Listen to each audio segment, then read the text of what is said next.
Hello tout le monde, j'espère que vous allez bien, moi ça va très bien en ce 11 février 2024. Et oui, le temps passe vite et ça fait déjà 2 semaines qu'on parle de clubs un peu plus petits que les noms qu'on voit d'habitude sur cette chaîne.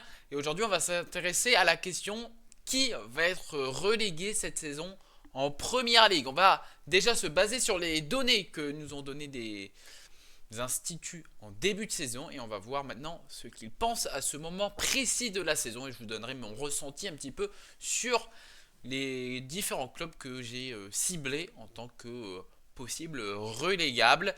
Bref, avant tout ça, n'hésitez pas à vous abonner à cette chaîne YouTube. Voilà, on continue cet objectif des 300 abonnés d'ici le mois de mars. Donc voilà, n'hésitez pas à vous abonner à cette chaîne YouTube, à lâcher un like pour me soutenir. Voilà, et montrer aussi que vous validez mon contenu. Partagez la vidéo et n'hésitez pas à me dire dans les commentaires votre avis sur cette saison de Première Ligue, sur les relégables en général et sur les matchs qui se sont passés ce week-end. Il y a eu des matchs très intéressants. Bref, revenons en août 2023 avec l'institut d'analyse Opta Analyst qui nous ont fait un tableau qui prédisait, selon eux, le classement de la Première Ligue. Premier, on retrouve bien évidemment Manchester City, deuxième Arsenal, troisième Liverpool. Bon, comme je vous l'affiche à l'écran, vous pouvez voir un peu la suite. Il y a même des clubs où c'est un peu étonnant. On voit qu'ils n'avaient pas forcément raison sur certains clubs qui ne sont pas du tout à l'endroit qu'avait prédit Opta Analyst. Mais nous, on va regarder Schlack en bas du tableau avec cette dernière position. Luton Town qui est dernier, avant-dernier Sheffield United, avant-dernier Bournemouth, Everton, Nottingham Forest, Burnley. C'est vraiment ces groupes du 5 derniers que je sélectionne là, sachant que Everton à ce moment-là n'avait pas eu de points retirés. Voilà, il n'y avait pas cette histoire des 10 points retirés. Donc Opta avait était parti sur le principe que Everton ne ferait pas une bonne saison. Mais quand on regarde le classement de la Première Ligue à l'heure actuelle, on peut voir déjà que Opta n'a pas raison sur les clubs du haut du classement, mais c'est pas le propos qui nous intéresse là. Là, nous, ce qui nous intéresse, c'est sur ce qui se passe en ce moment en Première Ligue, en ce dimanche. Et on peut voir que déjà sur Bournemouth, ils n'ont pas vraiment raison. Bournemouth 13e de cette Première Ligue, 27 points. Et ils ont clairement 7 points d'avance sur Luton Town 17e, 8 points d'avance sur la zone rouge. Donc clairement, Bournemouth sont dans une très bonne position. Ensuite, on pouvait donc retrouver en club en danger du coup Everton qui certes là c'est compliqué mais il y a eu cette réduction de points des 10 points pour Everton car si vous remettez les 10 points d'Everton il serait à 29 points donc Everton serait 12e de Première Ligue égalité avec Fulham et à seulement 2 petits points de Chelsea. Et oui, c'est pour vous dire quand même que Everton fait une très bonne saison en fait. C'est surtout quand on voit les dernières saisons d'Everton, en fait celle-ci est très encourageante pour le projet Everton. Il y a eu des recrutements intéressants et voilà, il y a des jeunes talents. Voilà, Everton, il y a un petit truc et Sean Dyche a quand même réussi à faire quelque chose d'intéressant du côté d'Everton. Ensuite, on retrouve à la 19e place Burnley, là où dans le classement Opta, Burnley était le meilleur des promus avec une 15e place pour Burnley. Bon, je pense qu'ils ont mis ça car Vincent Kompany a une très bonne réputation en Angleterre. Il a été très bon en Championship avec Burnley, sauf que Burnley, on y reviendra un petit peu plus tard avec une vidéo dédiée à Burnley pour comprendre un petit peu qu'est-ce qu'a fait Burnley en Championship et le comparer à cette année de Burnley. Et en fait, ce Burnley a complètement renouvelé ses joueurs. Il n'y a plus énormément de cadres de la saison passée qui sont présents cette année. Énormément de jeunes avec peu d'expérience, voire pas du tout d'expérience de la Première Ligue. Ah, forcément, c'est compliqué. Certes, il y a des principes de jeu, mais des fois, les principes de jeu, c'est bien beau, mais il faut aussi savoir un petit peu bétonner hein, dans les clubs qui sont en bas de tableau. Oui, c'est plus beau à regarder une équipe avec des principes de jeu, mais ça va pas forcément bien des fois. Et Burnley, du coup, jouait Liverpool hier, et bon, ça s'est pas hyper bien passé pour Burnley. Il y avait des actions assez intéressantes. Je pense que Datro Fofana va rajouter un petit plus à l'attaque de Burnley car il manquait vraiment d'un attaquant à Burnley. Et là, Datro Fofana, bon, devant le but, il n'a pas trop de réussite, mais en tout cas, il a des opportunités, il crée des opportunités, donc ça va être intéressant pour ce Burnley.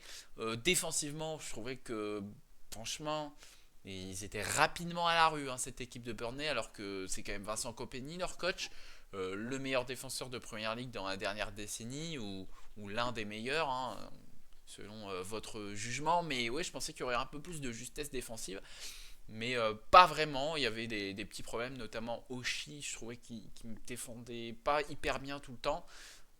Donc voilà, mais par contre, j'en avais déjà parlé sur cette chaîne, mais Trafford, vraiment Trafford très très très fort. Hein. Vraiment, je j'ai pas exactement la stat d'arrêt qu'il a fait hier, mais vraiment très bon. Et heureusement que pour Burnley, Trafford est là. Sinon, c'est Titanic, clairement. Mais dans ce classement, du coup, ils sont 15e. Bien surestimé, hein, car en vrai, Burnley est 19e avec 13 points. Ensuite, nous avons Sheffield United qui est 19e dans le classement Opta. Là, ici, en vrai, ils sont 20e, mais égalité avec Burnley qui sont 19e. Mais clairement, Burnley et Sheffield United, pour moi, vont être relégués en fin de saison. Bon, Sheffield a réussi à quand même faire quelque chose ce week-end en battant Luton. Et là, Luton, vraiment, ils ont foiré hein, ce week-end. Parce que Luton, j'en ai déjà parlé ces dernières semaines, mais Luton, vraiment, n'ont pas de chance. En fait, ils jouent des gros, mais ils se font rattraper à la fin. Et du coup, c'est très très mal payé. Soit c'est des matchs nuls, voire des défaites à la dernière minute. Donc vraiment, pas de bol pour Luton. Mais c'est vrai que cette victoire face à Sheffield United était primordiale pour les Hatters, car ils auraient pu remonter à la 16e place. Ils gagnaient juste une place, mais à un point de la 15e place. Voilà, sachant que Sheffield United était quand même un concurrent direct pour Luton. Clairement, il fallait pas se foirer. Et là, en plus, ils se sont foirés. Et en plus, c'est à domicile. Donc là, c'est vraiment la grosse désillusion pour les haters qui vraiment ont foiré littéralement ce week-end. Mais moi, je suis confiant pour Luton. Pour moi, Luton va réussir à se maintenir en première ligue.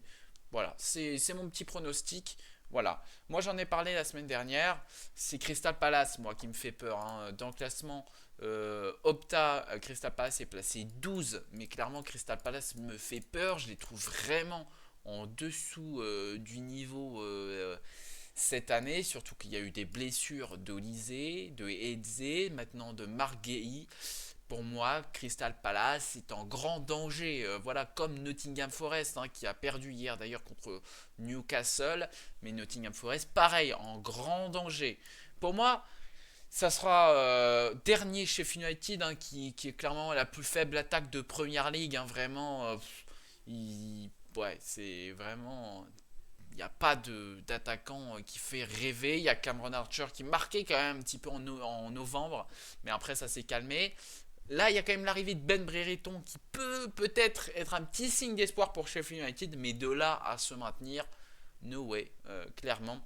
Sheffield United dernier, avant-dernier, Burnley. Pour moi, pour la 20e et 19e place, on garde le classement actuel, mais ensuite la 18e place, pour moi, Luton va réussir à se maintenir, Everton va réussir à se maintenir, ça va se jouer pour moi entre Nottingham Forest et Crystal Palace pour la descente, car Everton arrive toujours à se sauver dans le dernier mois. Et en plus, ils ont Sean Dyche qui est le professionnel pour se sauver le dernier mois. C'est ce qu'il faisait tous les ans à Burnley avant de se faire virer.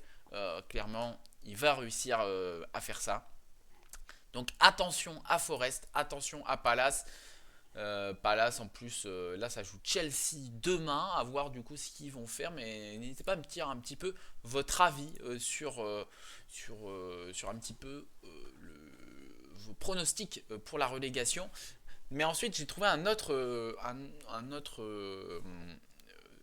organisme hein, qui fait des pronostics, et là ils viennent de faire leurs pronostics le 10, donc ça date de hier, justement, leur pronostic pour la fin de saison. Eux, ils classent Sheffield United dernier, du coup, à 99,27%, Burnley à 96,04%, et ensuite, il y a un grand flou entre, eux, ils ont mis Everton 18e, mais il y a un grand flou entre Everton, Nottingham, Luton. Voilà, Luton ça tourne autour de 32% de chances de relégation. Nottingham Forest 33%. 21% pour Everton, mais ils ont quand même mis Everton 18e. Palace, pour eux, il n'y a que 6% de chances qu'ils soient relégués. Donc, ils ont placé Crystal Palace 14e. Voilà, et pour le titre, voilà, si ça vous amuse, ils ont mis Man City, suivi de Liverpool, Arsenal, Aston Villa et Tottenham 5e. Voilà, un petit peu. Mais c'est intéressant de voir, voilà, que ils ont ciblé tous les clubs que j'ai dit, sauf Crystal Palace. Mais moi, voilà, Crystal Palace, je suis pas. J'en ai déjà parlé la semaine dernière, hein, donc je vous conseille d'aller voir la vidéo de la semaine dernière. Surtout que Crystal Palace, ils vont jouer des matchs importants dans les prochaines semaines. Et pour moi, en fait, on va avoir assez vite la réponse hein, de est-ce que Crystal Palace va être en danger pour cette fin de saison. Est-ce que je vais avoir tort? On va avoir la réponse dans les 3 prochaines semaines. Déjà, première information de comment ils vont jouer contre Chelsea, qui est un club de milieu de tableau cette saison. Ensuite, concurrent direct pour la relégation, selon mon avis, Everton. Déplacement à Goodison Park. Comment Palace va gérer un déplacement à Goodison Park? Ensuite, comment Crystal Palace va jouer contre Burnley? Puis ensuite, comment Crystal Palace va jouer contre Tottenham, puis comment Crystal Palace va jouer face à Luton. Voilà, pour moi, dans les 5 premiers matchs, on va avoir notre avis, on va avoir le truc de est-ce que Palace va lutter pour le maintien ou non. Donc je vais savoir très rapidement est-ce que je vais avoir tort ou non. Voilà, bref. Voilà, c'était un petit peu mon avis sur cette course à la relégation. On refera des vidéos hein, pour suivre la relégation. On fera des vidéos pour suivre forcément la lutte pour le top 5.